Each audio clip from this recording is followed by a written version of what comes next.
That's great. I'm advancing, boys. I'm advancing. When we started this job, it took me forever to work up the nerve to drive down and cut this beech tree off. And I lost it, then ended up right there and all that mess. And I was scared to death to get broke over this edge. Well, I found myself on the other side over here logging. And I got to looking up at this. I'm about 20 feet off the ground up here, I better be careful. But I come down across there and I thought, well, I'm gonna drive up and get it. And I had to pull myself up here. But I made her up here and got it. And now I'm gonna take it out the bottom. And I got that chestnut that I lost the other day. So everything I've lost is got. Now that beech tree's marked. Let me get off this log before I fall off of it.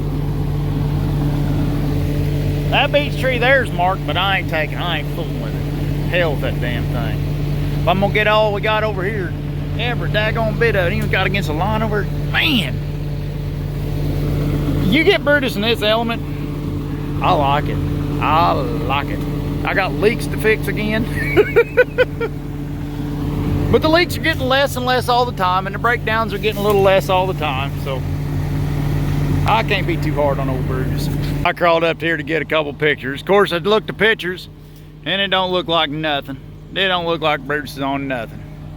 But I'm telling you, boys, see her kick back, the calves kick back, it barely climbed it. I'm so proud of Brutus. Now watch him blow a hose right down there as soon as I get back on him.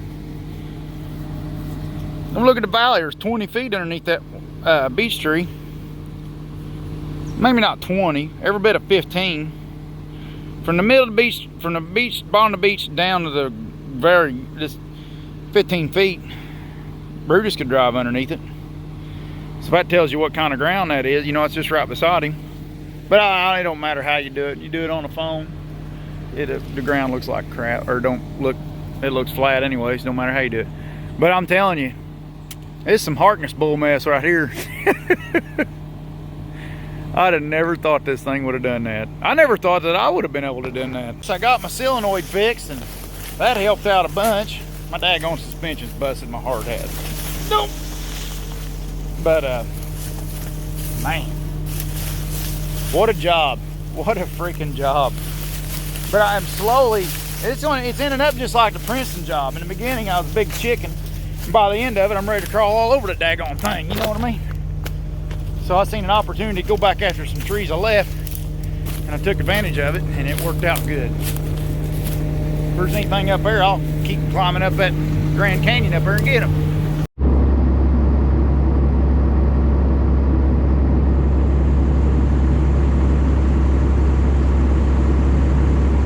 Okay, now we jumped down off the mountainside.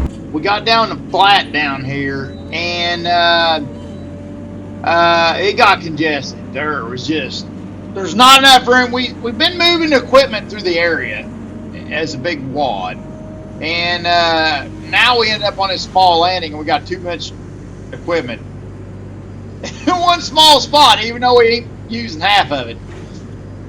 There's Derek coming in. He was working on Big Day's bulldozer on the other side of the road. Derek ended up cutting that over there with rubber tire cutter, which turned out fantastic. I'm telling you, this winter beef up, I got big hopes for it, because Derek's gonna be running the rubber cutter, I'm gonna be running the track cutter.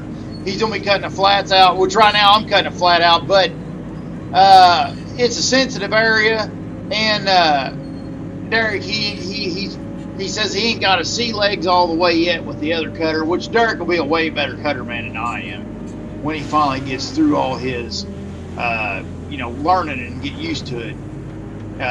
He's hand cut for years. I mean, he knows what he's doing. He just ain't run, hydraulic buncher yet much. You see how the stump of that poplar, it's all wind shook. See the stump? Look at the stump. See the cracks and stuff in it? That's wind shook. It's split. I don't know the story of it, but it's something. But anyways, so I'm cutting this flat out for Derek because all the mess is going on around. And I'm telling you, I end up skidding from him on the other side a little bit, and it was almost scary. I said, daggone, how'd you... there's a couple things, I said, hey, You might try this, you might try that, but mostly, I told him, I said, daggone, you done advanced in one day farther than I've advanced in I don't know how long when I first started cutting. I mean, I can't believe how quick he learns.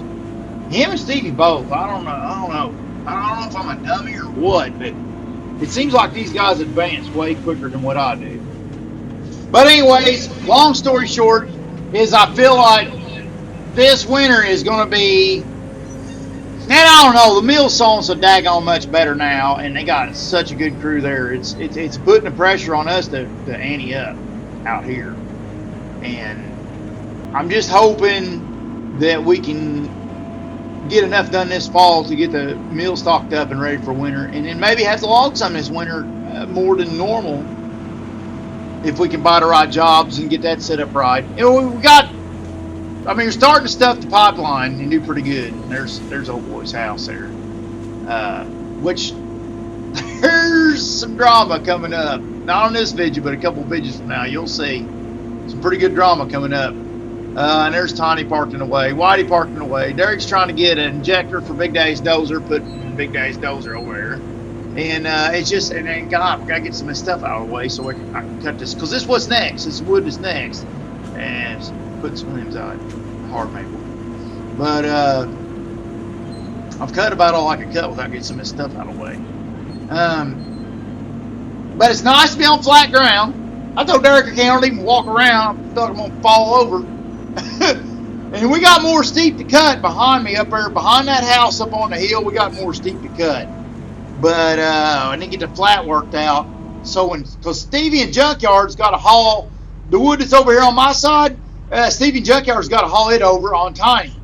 So Stevie's got his rack. He's bringing the din over, and he's going to whack them up and load a dump truck out. And then when we get done logging this side of the lane over here, this side of asphalt, Big Daddy, Stevie, and Junkyard actually cleans the whole mess up, loads it in the back of Tiny, and hauls the daggone thing off, and dumps it behind the house back there, out old boy's way. And there's Josh over there. You see Josh over there watch me behind that Chevy pickup. He come up from eastern Kentucky, and it was funny because he was talking to me the night before, and I said, he said, I want to come out, I want to watch this mechanical equipment because I'm thinking about going mechanical, and I want to see some of it run and kind of formulate an opinion on what I think.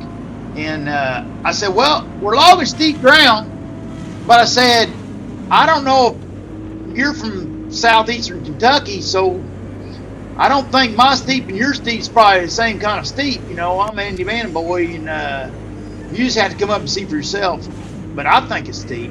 He comes up there, he looks up there on that hill, and he goes, that's steep. He said, I don't care who you are, that's freaking steep. I was like, well, no, that's what I thought too, but I wanted that to be your decision, not mine, because, But anyways, from here, this point on, I ended up raking the camera off the cab, and I didn't know it, but the GoPro hit the dirt. And I went ahead and let it record because I thought that looks cool. And I had no idea the daggone GoPro was knocked off the buncher until like 3 trees later. I'm down there on the line. There it goes. Boop. And I don't know if it's sitting on a track. I think right now I'm sitting on a track. And I ended up having trouble cutting this beach. And Josh is watching me, and he's like, daggone. He said, I was getting nervous for you cutting this daggone beach. It was leaning towards that house real bad. It had a lot of top weight towards the house, but we got it, but barely. And but this job, it's either steep and aggravating that way, or got down there in the flat and there's houses and obstacles, and then behind the house they marked a lot up on the hillside there, on that steep hillside right behind the house. So I mean, it's just like there's no letting your guard down anywhere. And then we end up in a long canyon up in there, and I got some of that recorded there. The camera fell off the track finally. Now I'm right over with the undercarriage, the chassis. You can see the chassis under there. It's a miracle I didn't just flatten this GoPro is what it is. And but anyways, the video's about over. Check out the next video. I'm gonna cut this little beech tree because the missus wanted it out of the yard and get some of the, some of the hazard away from the house. And then I open up to the sun See that? It's a miracle it didn't smash the GoPro right there. But I open up some of the beach in the right of the screen up there. I'm gonna open up some of the beach, some of that to the sun, to where them beaches balance out to where they ain't leaning toward the house so far, you know. And but I don't know what's up on the next video.